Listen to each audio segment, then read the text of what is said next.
Radhe Radhe, everyone.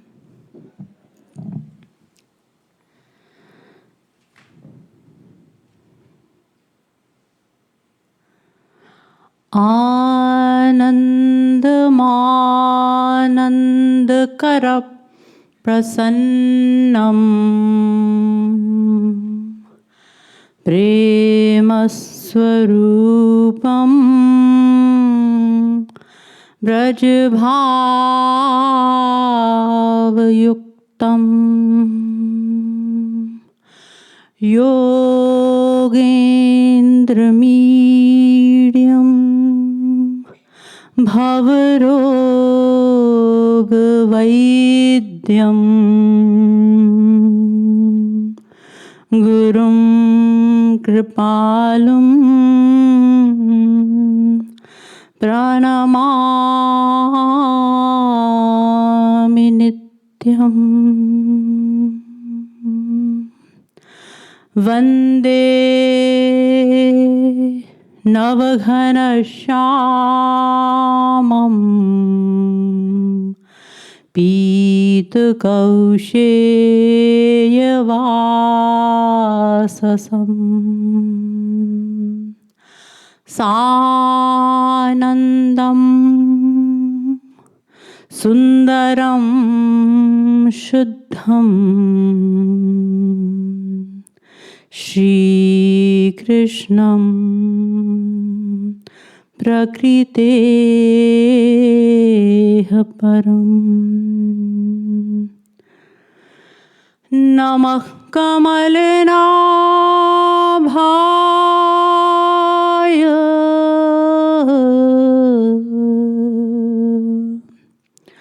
Namah Kamalamaline Namah Kamalpadaya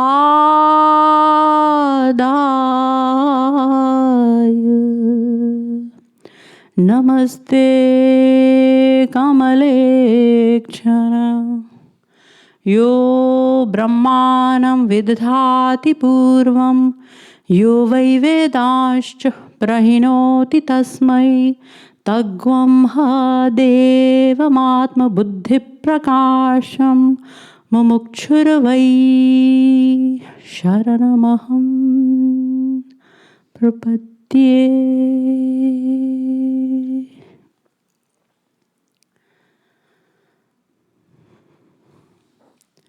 Spiritually inquisitive, most fortunate, most deserving, blessed souls. As a regular practice, let us first chant the divine name for a few minutes. And thereafter, I will begin with my talk.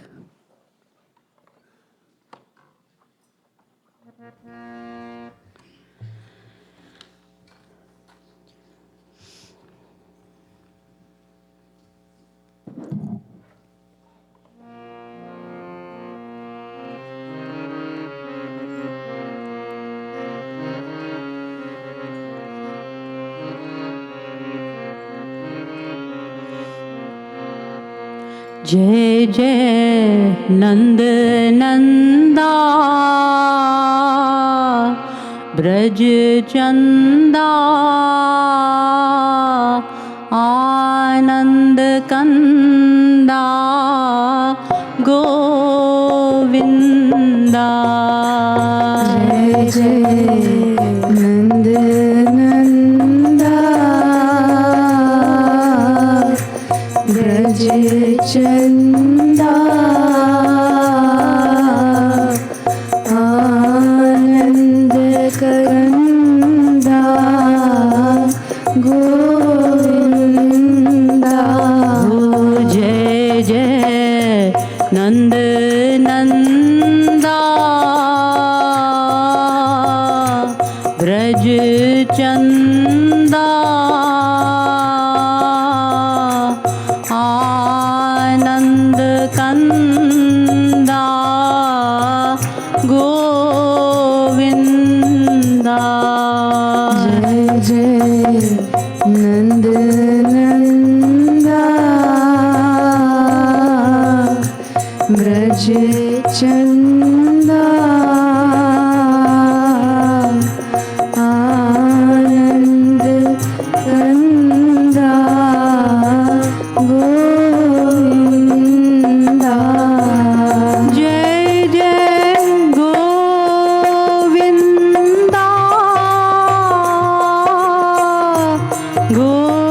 Govinda आनंद कंदा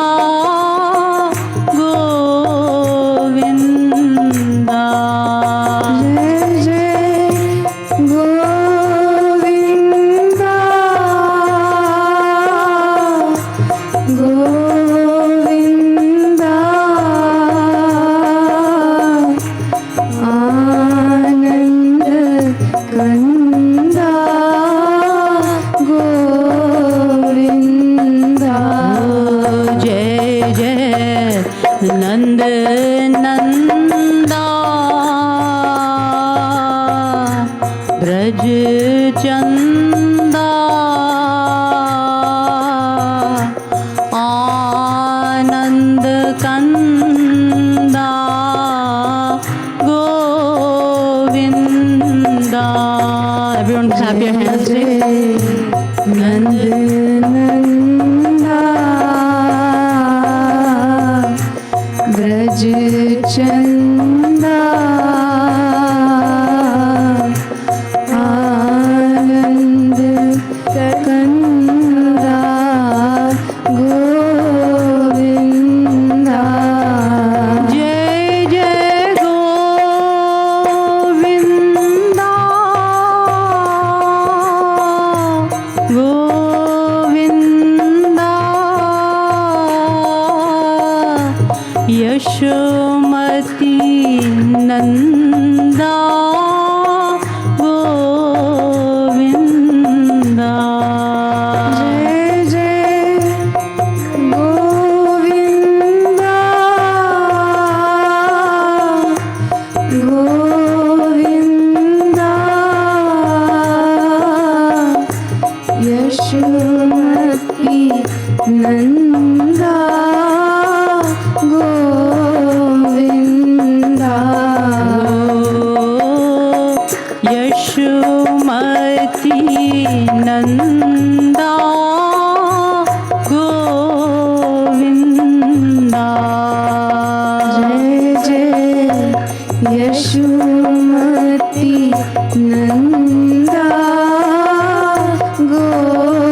गोविंदा जय जय नंद नंदा ब्रज चंदा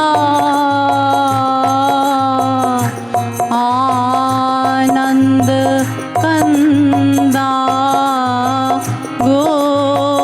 गोविंदा जय जय नंद नंदा ब्रज चंदा आनंद कंदा गोविंदा जय जय नंद नंदा ब्रज चंदा आनंद कंदा गोविंदा जय जय नंद नंदा ब्रज चंदा आनंद कंदा गोविंदा बोलिए आनंद कंद सच्चिदानंद भगवान श्री कृष्ण की जय। The bhajan that I have chosen to give an explanation on is Hamare man Bhayo Braj Dham. It is from the Premras Madhira, Siddhant Madhuri, and composed by the Supreme Spiritual Master, our revered Guru, Jagadguru Tam Shri Kripalu Ji Maharaj. So let me briefly explain the meaning. Hamare man Bhayo Braj Dham. The saint poet writes, he says that my mind has fallen in love with the abode of Braj. It has become completely infatuated, absolutely enchanted by the divine abode called Braj. Jahan Gyanin Aradhya Mukti Hu Nishidin Rahati Gulam.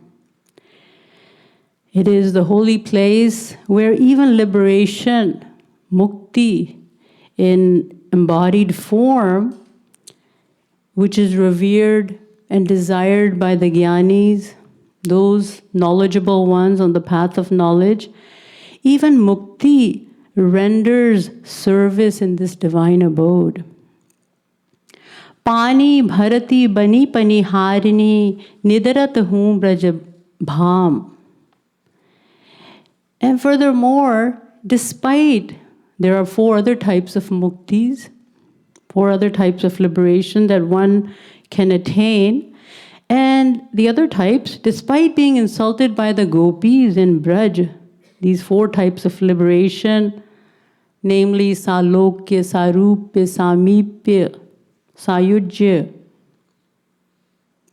Sarshti, there's various types of liberations. Even they, in embodied form, perform the lowly and the humble service of filling water. Such is the glory of Braj Dham. Gehbar ban nidhi ban vrindavan latan kunja bhiram. In Braj, inside the divinely beautiful holy places, such as Gehbar Ban, Nidhi Ban, Vrindavan, where there are beautiful, divine, flowery groves and bowers. The saint poet writes, Naam Roop Leela Gun Gavat Bhavat Shama Sham. There alone, in Braj Dham, I feel elated. I feel ecstatic, fully satisfied by simply singing the names, forms, qualities, pastimes of Shama Sham. Trina sam lakhat kripalu trilokahu aru baikuntha lalam. And in the last line, Shri Maharaj writes, what to speak of the 3 universes, I regard even the bliss of Vaikuntha Lok, the divine abode of Mahavishnu, to be the bliss of Vaikuntha Lok, to be like the blade of grass when compared to the bliss of Braj. Such is the supremacy, the specialty of this divine abode called Braj. Let us first sing a couple of lines, and then I will elaborate some more.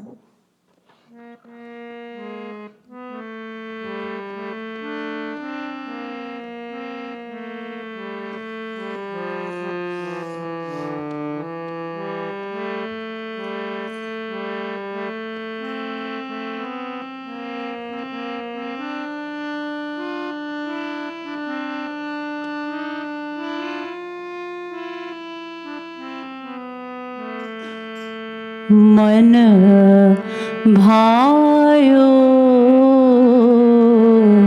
Braj धाम हमारे मन भायो ब्रज धाम हमारे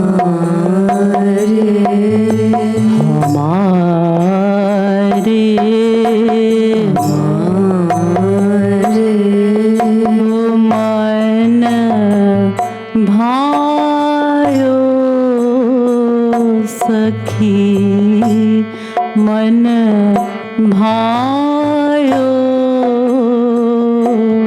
ब्रज धाम हमारे मन भायो ब्रज धाम हमारे जहाँ ज्ञानीन आराध्य मुक्ति हूँ जहाँ ज्ञानीन आराध्य मुक्ति हूँ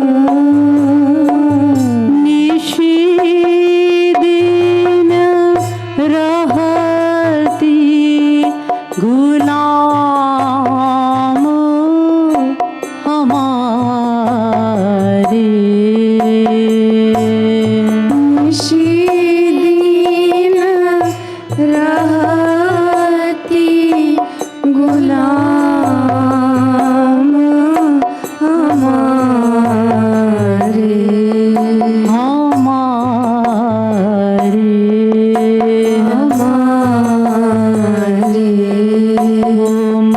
मन भायो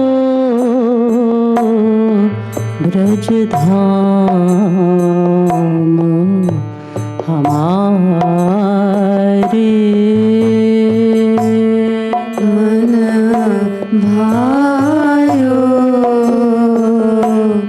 ब्रज धाम हमारे.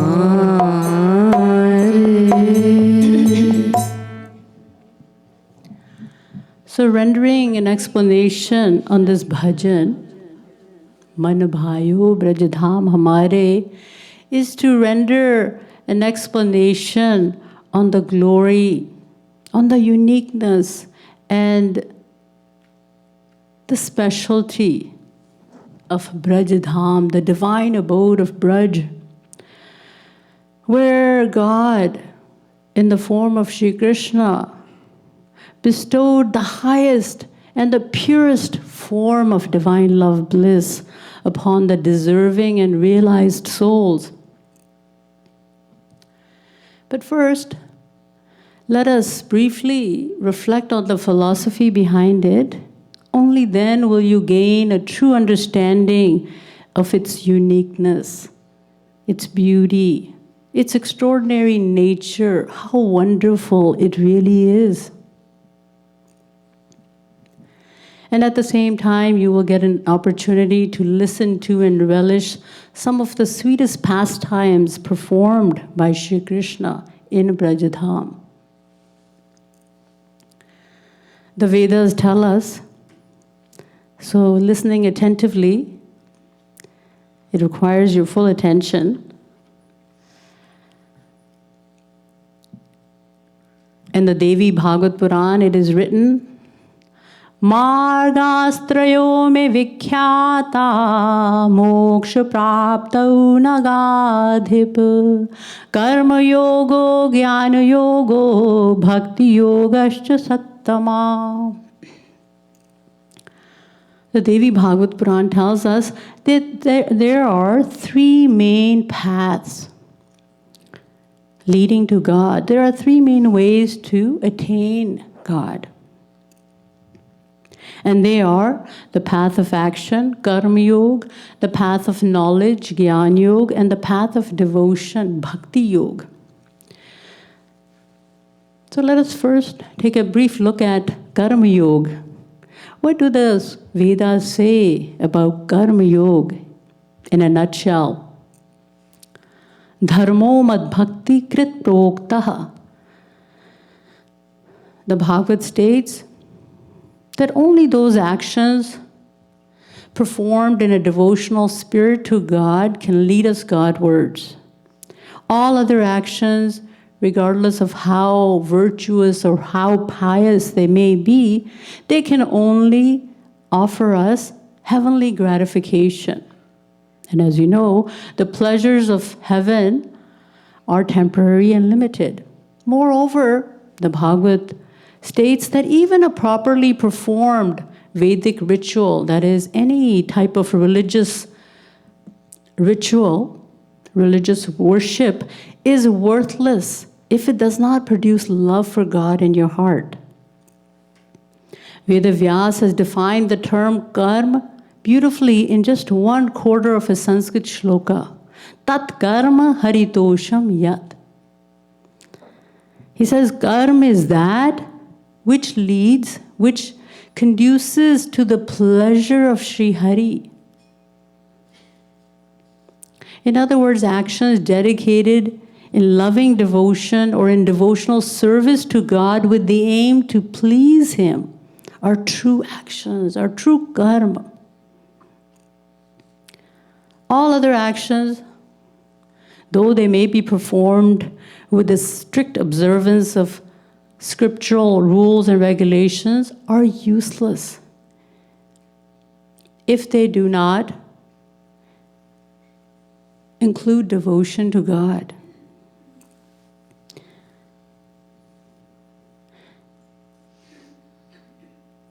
In essence, so the scriptures are telling us that the path of action is effective in the process of God realization only when it includes devotion to God. Now let us do a brief comparative study of the other two paths, the path of knowledge, Gyan Yoga, and the path of devotion, Bhakti Yoga. First of all, the saints and scriptures tell us that it is extremely difficult to qualify for the path of knowledge, that is to say, Gyan Yoga.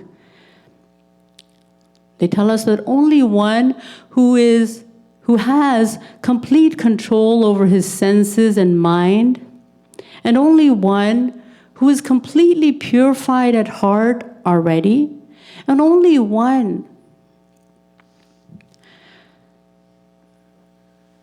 who is absolutely detached from the world, who qualifies for the path of knowledge, Gyan Yoga.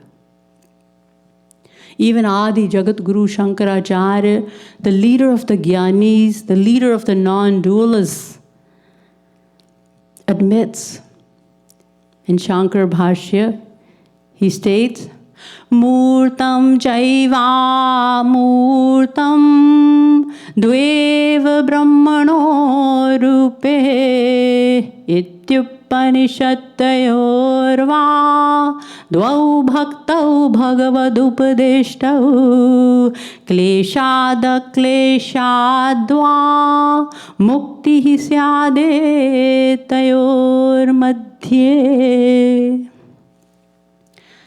In other words, he says that there are two, God is with as well as without form. So say the Vedas and Shastras. Both give liberation, and yet one with great difficulty and the other with great ease. You see, there are two aspects of God. There is the Saguna Sakar Savishesh Roop, God with name, form, attributes, pastimes,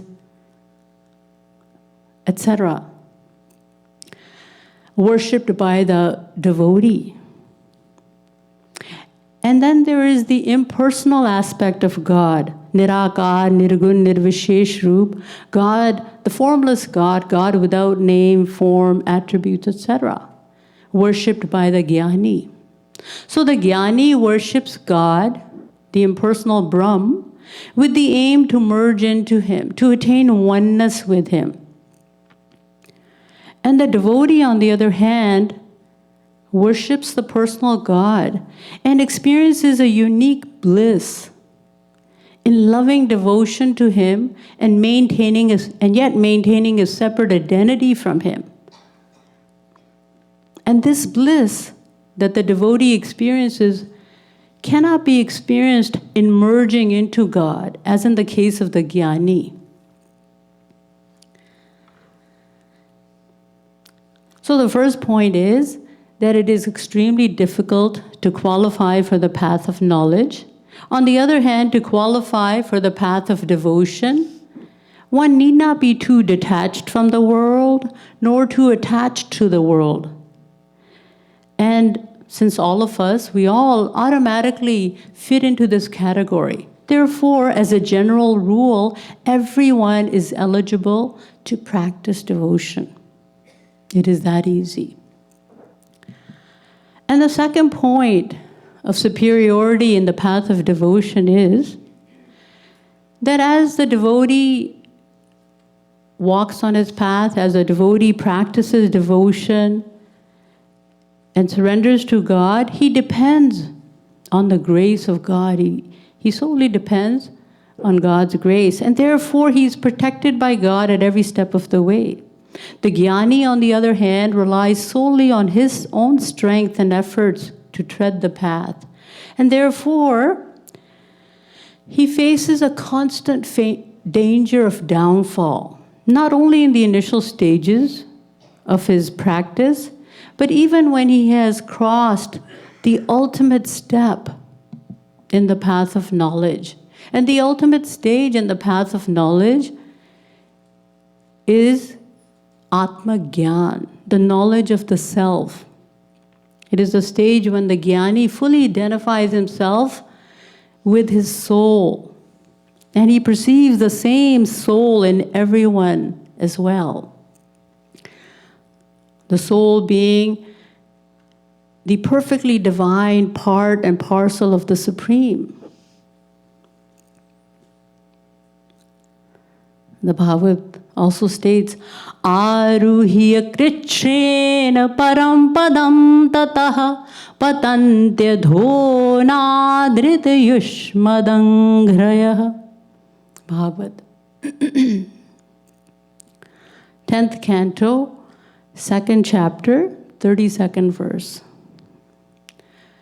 The Bhagavad tells us that even after attaining the Parampada, the ultimate stage of development, the highest stage possible through the path of knowledge, that is Atma Gyan, which is also known as Atmanand, the bliss of the soul, the self, is called self-realization, Atma Gyan.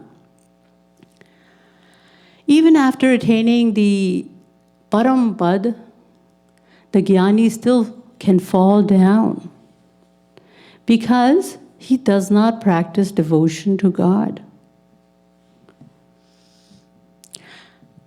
The third point is that a Gyani cannot even attain his goal, his ultimate goal of attaining the impersonal Brahma, the formless absolute, and merge into him without the practice of devotion. Why or how? Let me explain. First of all, as we just discussed, it is extremely difficult to qualify for the path of knowledge, especially in this age and time. And even if someone somehow becomes qualified for the path of knowledge, if someone gains eligibility to enter this path, even then, it takes not one lifetime or 2 lifetimes, but thousands of lives to attain, to cross the 7th step on the ladder of the 7th stage of development on the path of knowledge, and attain the 8th stage. That is Atma Gyan, again, the knowledge of the self. You see, there are 8 stages of development in the path of knowledge. Vivek, Vairagya, Shamadhi, Shat Sampatti, Mumukchatva, Shravana, Manana, Nididhyasana, and Samadhi. So even after gaining the knowledge of the self, the Gyani can still fall down because he does not attain liberation from Maya.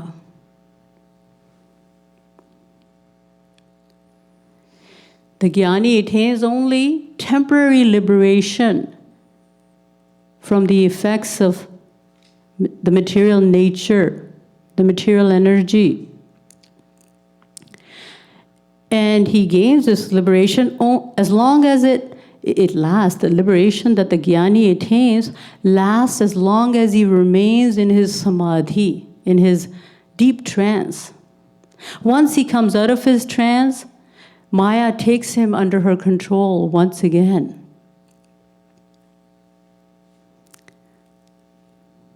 You see, Maya, as described in the Shvetashvatra Upanishad, Mayam tu prakritim vidyan mainam tu maheshwaram tasyavayava bhutaistu vyaptam sarvamidam jagat. Shvetashvatra Upanishad 4.10. Maya is not something ordinary, although it is an inert, inanimate entity, jad tattva, jad shakti hai. Yet it becomes equally as powerful as God upon attaining the power of God. And there is no release from her grip except by God's grace. So the Jnani Samadhi is likened to a man bathing in the river who sees a swarm of stinging bumblebees hovering over his head, ready to attack him. So what does he do? He plunges himself into the river. He immediately dips his head in the water. And as long as he remains underwater, he's protected from being stung by the bees. But as soon as he comes out, he again faces danger.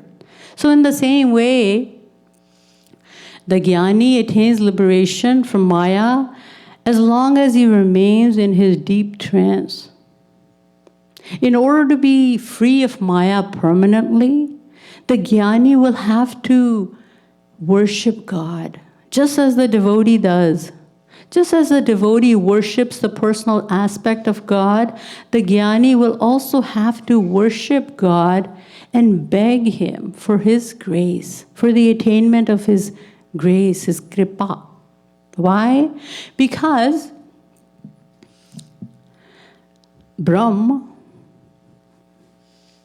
the impersonal Brahma of the Jnani cannot bestow grace. In fact, Brahma does not do anything. He is a non-doer. He has no form, no qualities, no characteristics. How can he bestow grace? And the divine law is that one cannot be liberated from Maya without the grace of God. And the grace of God is attained by surrendering to Him. This is His divine law. As Lord Krishna states in the Gita repeatedly, Tamev sharanam gaccha sarva bhavena bharat tat prasadat param shantim sthanam prapsyasi shashvatam. 1862. Lord Krishna tells Arjun, only through His grace, in other words, God's grace, can you attain that unlimited divine love and bliss. And how will you attain God's grace? You will attain His grace only when you take refuge in Him, only when you take shelter in His lotus feet, when you surrender unto Him. This is the one and only condition. Mamevye prapadyante maya metam tarantite daivi hesha gunamayi mama maya duratyaya. Gita 7:14.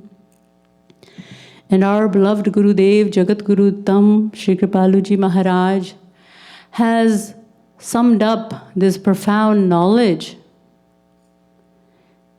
in only one couplet of his scripture known as Bhakti Shatak.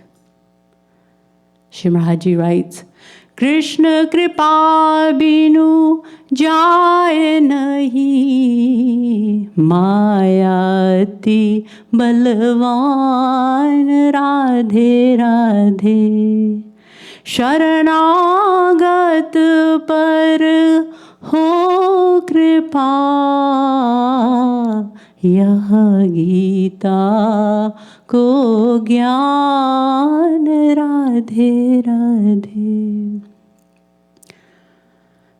Meaning, without the grace of Shri Krishna, one cannot be free of Maya. Maya is so extremely powerful. And it is only one who surrenders to God upon whom God bestows His grace. This is the essence of the knowledge of the Srimad Bhagavad Gita. Shri Maharaj adds. And the final point to look at, and that is that although the personal God of the devotee who has a definite name and form is non-different, is none other than the formless absolute worshipped by the Gyani. Yet there is a special, unique bliss in the personal aspect of God, which is absent in the impersonal absolute, in the impersonal Brahma.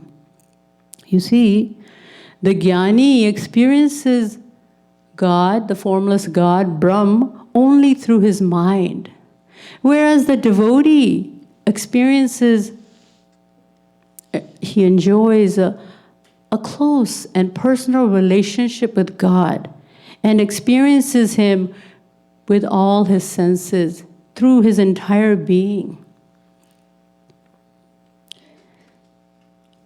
And this bliss of the personal God, it is this bliss of the personal God that makes even the Atma Jnanis, the self-realized souls, the greatest of Paramhansas, renounce the bliss of the impersonal Brahma and practice devotion to his personal aspect, to the personal form of God. And this most exquisite, most unique bliss of the personal God is manifested in its full form and glory, in its highest and sweetest aspect by Lord Krishna, only in Braj Dham, and more specifically, only in Vrindavan. Hence, the saint poet writes, Man bhayo Braj Dham Hamare.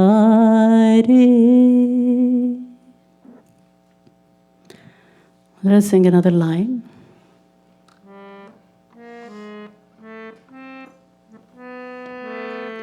Man bhayo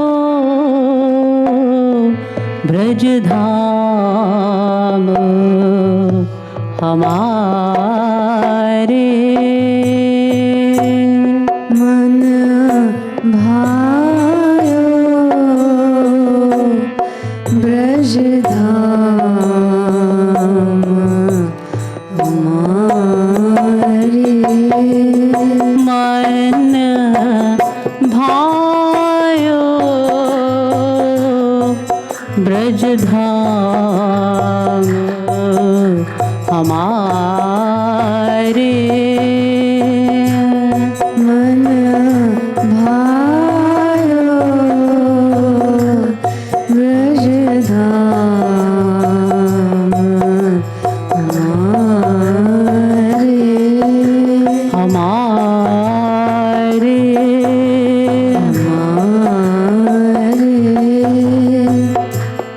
Man bhayo Braj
Braj Dham Hamare Bhayo Braj Dham Hamare. And today, we all were extremely blessed to have celebrated the festival of Rath Yatra of our beloved Swamini Radha Rani, Madanakhya Mahabhava Rupini, the very embodiment of the essence of the sweetest nectar of divine love bliss. And Shri Radha Rani is the Swamini. Let me mention here, she is the governing authority of this divine abode called Braj Dham. And now I'm going to acquaint you with some great Gyanis who became Rasiks, or who expressed the desire to become Rasiks, to become devotees, in order to experience the supreme bliss of divine love. So let us go directly to Brahma, the creator of this universe. He is also the topmost Gyani. Since he is the original student of the Vedas, as well as the professor of the Vedas, it was through the mouth of Brahma that God manifested, he revealed the profound knowledge, the highest authority on knowledge, the Vedas. So he is the original student, and Brahma further revealed this profound knowledge of the Vedic scriptures, of the Vedas, to his Manas Putra Narad Muni, to great rishis, munis, and sages, and so on. So he is also the professor of the Vedas. So who can begin to measure the depth of the knowledge of Brahma, who created this universe out of nothing? The Taittiriya Upanishad explains, Tasmad va etasmad atmana Akashah sambhutah akashad vayuh vayoragnih agnirapah adbhyah prithvi. First, Brahma created the sky, akash, ether, space. From ether, air. From air, fire. From fire, water. From water, earth. And from earth, various plants, herbs, grains, etc. So who can begin to measure the knowledge of Brahma? Although modern science, the saints and scriptures tell us that although modern science claims to have reached the peak of scientific progress, and yet the fact is that scientists do not create anything new. They merely discover that which was already in existence. Even the greatest scientist is unable to produce even a single strand of hair. And Brahma creates this universe out of nothing. And yet the same Brahma bows his head at the illiterate gopis, the milkmaids of Braj. Why? Because they possess supreme love and devotion for Shri Krishna. Brahma himself admits, it is stated in the Vrihad Vaman Puran, Shashti Varsha Sahasrani Maya Taptam Tapah Pura Nanda Gopa Prajastatrinam Padareno Palabdhaye. Brahma performed severe penance for 60,000 celestial years. much longer than human years. The duration is much longer. But was unsuccessful in attaining the holy foot dust of the gopis and the cowherd boys of Braj. There's a wonderful Leela depicted in the Bhagavad in relation to this, which took place between Lord Krishna, Brahma, and the cowherd boys. Little over 5,000 years ago, when Lord Krishna descended to this earth, Brahma also came. He was curious. So he decided to see for himself how the Supreme Lord had manifested himself in the human form. So he came down to Braj, and what did he see? He saw Lord Krishna playing in the woods with the cowherd boys, with his friends. Not only this, he saw Lord Krishna snatching half-chewed morsels of food from their mouths and putting them in his own mouth, eating them. Brahma wondered, who is this child? If this child could be the same Lord who accepts only offerings made to him through great sacrifices and religious ceremonies as stated in the Vedas. So in order to alleviate his doubts, Brahma decided to test Lord Krishna. Using his powers, he transported all the cowherd boys, along with their calves, the young cows, into a cave nearby and put them in a trance. He put them into deep sleep. After that, he returned to his abode called Brahmalok. But when he arrived, something unusual happened. He was refused entrance by his own gatekeepers and accused of being an impostor. Why? What had happened was Lord Krishna, of course, being omniscient, all-knowing, became aware of the trick. He was aware of the trick played by Brahma and decided to teach him a lesson. So Lord Krishna, assuming the form of Brahma, went to Brahmalok and seated himself there. So when the real Brahma arrived, he was mistaken for an impostor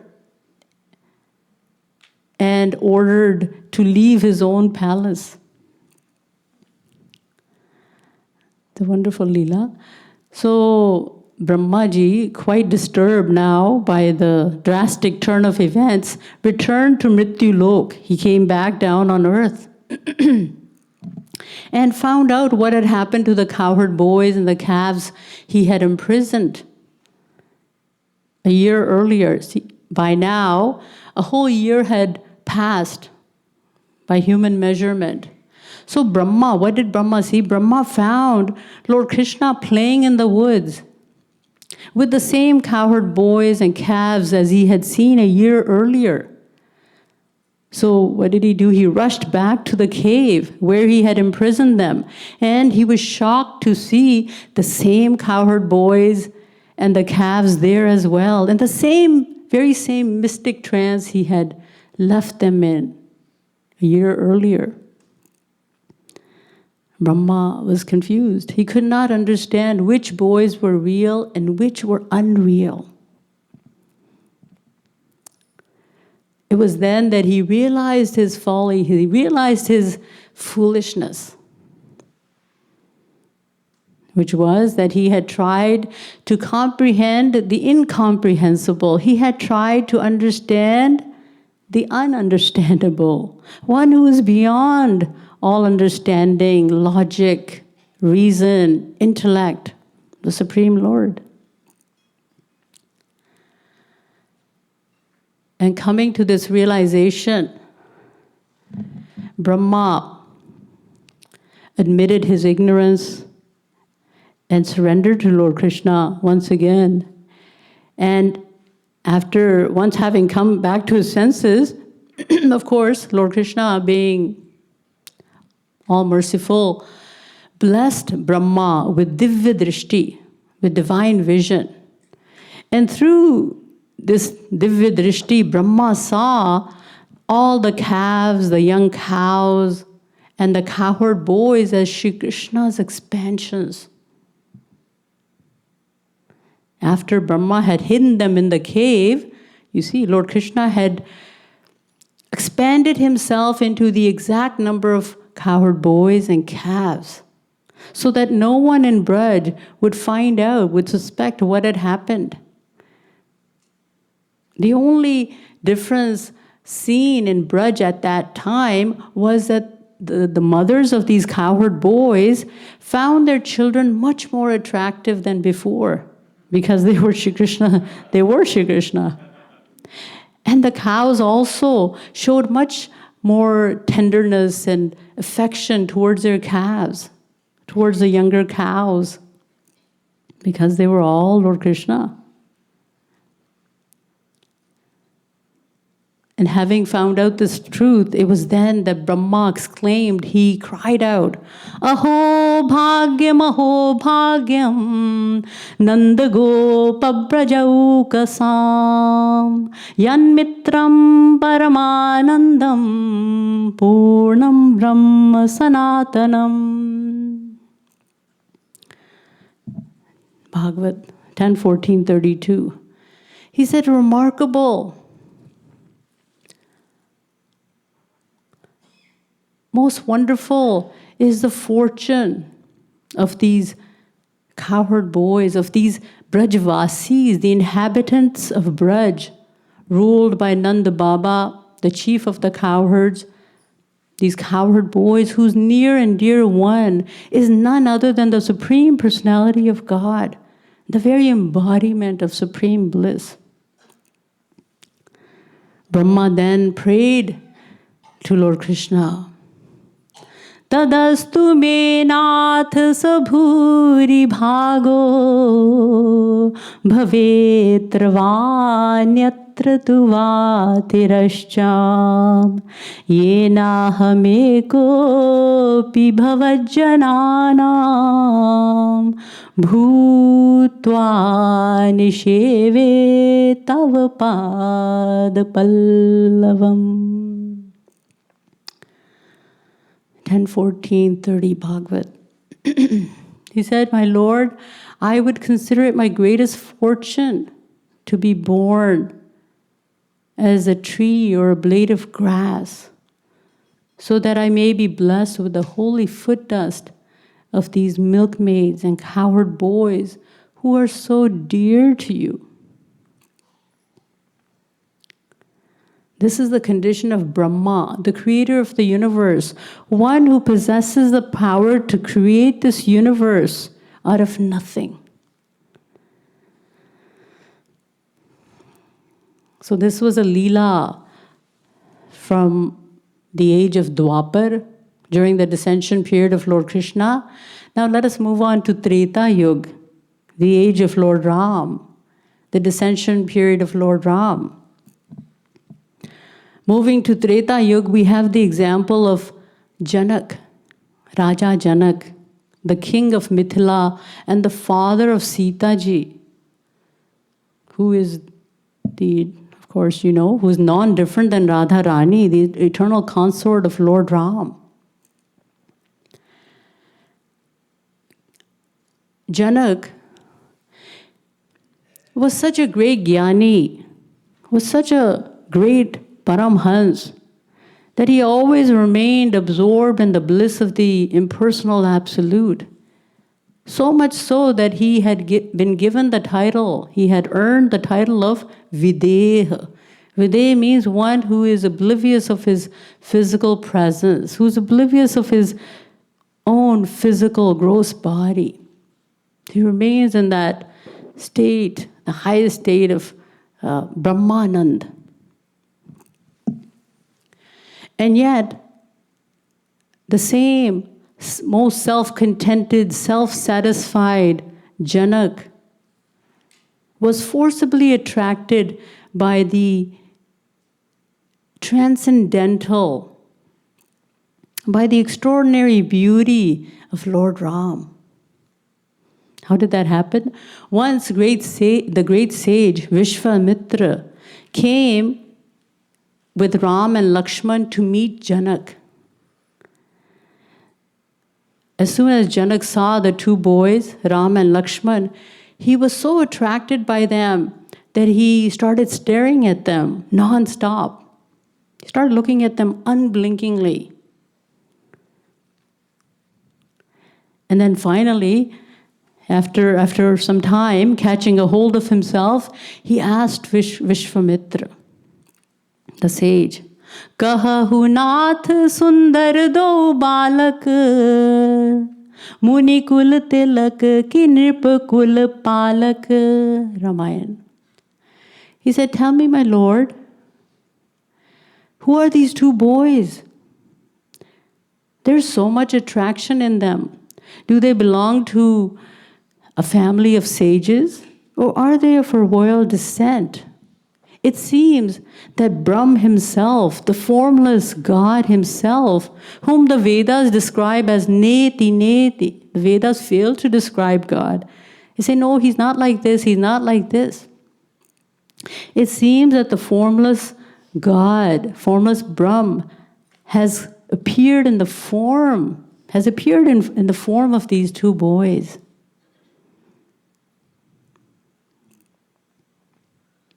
Why is Janak saying this? Janakji himself replies, Inahi vilokat ati anuraga, barbas brahma sukhahi man tyaga. He said, the bliss of the impersonal Brahma, the bliss of my Brahma has left me, has automatically renounced me without my permission. The bliss of the impersonal Brahma, in other words, has lost its charm, has become pale in comparison to the supreme bliss I'm experiencing now, looking at the all-attractive form of Shri Ram. Such is the sweetness of the personal God, with name, form, attributes, qualities, pastimes, abodes, and associates. This morning, you witnessed a wonderful Leela with Shri Radha Krishna, the gopis, along with Uddhav Ji Maharaj, the friend of Lord Krishna.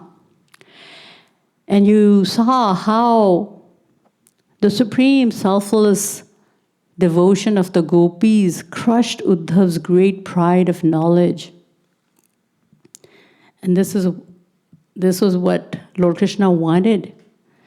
Since Uddhav was a friend of Lord Krishna in Mathura, he wanted him to attain the highest bliss of the personal God, of the personal aspect of God. So he used roundabout means. He told Uddhav to go to the gopis in Gokul and give them knowledge, the knowledge of Brahma. They are suffering terribly due to separation from me. Go and give them knowledge.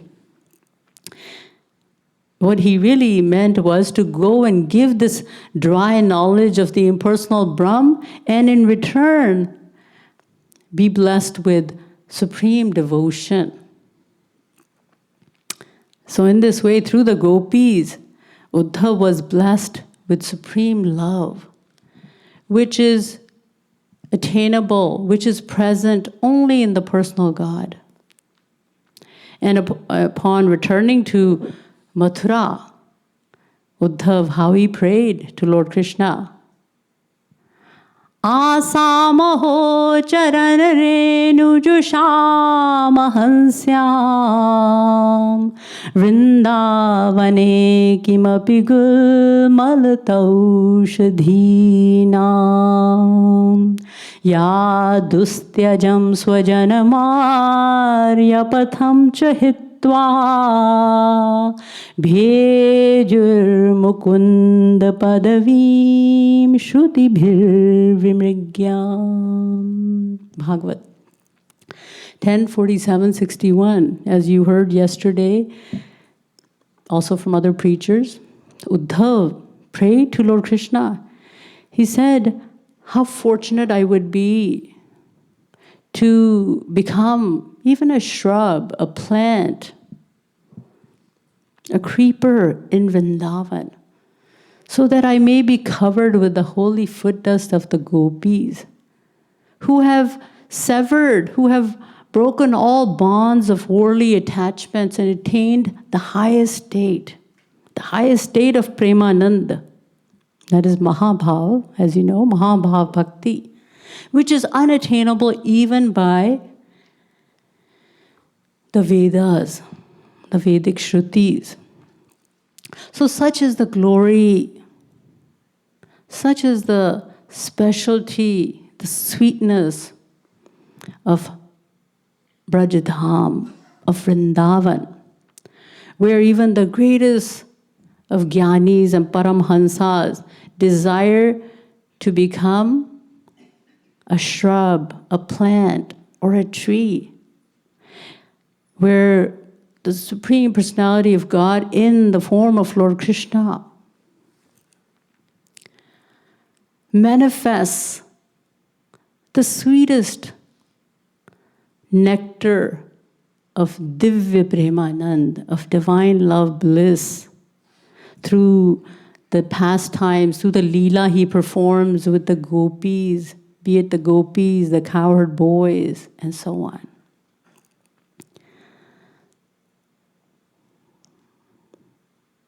So with these words, I will pause here. Bole Vrindavan Bihari Laal ki Jai, Srimad Sadguru Sarkar ki Jai, Raseshwari Radha Rani ki Jai, Jai Jai Shri Radhe, Jai Jai Shri Radhe, Jai Jai